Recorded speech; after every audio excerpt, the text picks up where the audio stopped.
पदार्थ काकु कुहाଯାଏ। दैनन्दिन जीवन में आमे अनेक पदार्थ देखु सेगुड़िकर उपादेयता तथा आवश्यकता अनुसार आमे सेथि मध्यरु केतेक को व्यवहार करिथाउ यथा जल काठ कोयला खनिज पदार्थ मूर्तिका इत्यादि प्राकृतिक उदाहरण।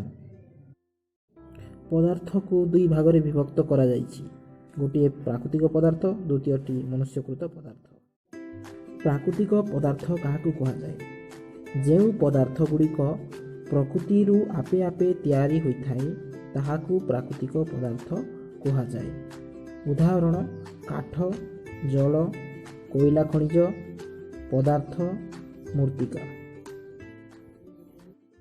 मनुष्यकृत पदार्थ काहाकु कुहाଯାଏ? ଯେଉଁ पदार्थ गुड़िकु मनुष्य निज हाथ रे तैयारी करिथाए ताहाकु मनुष्यकृत पदार्थ कुहाଯାଏ। उदाहरण इटा टेबुल घर टीवी जानवाहन बही चौकी इत्यादि।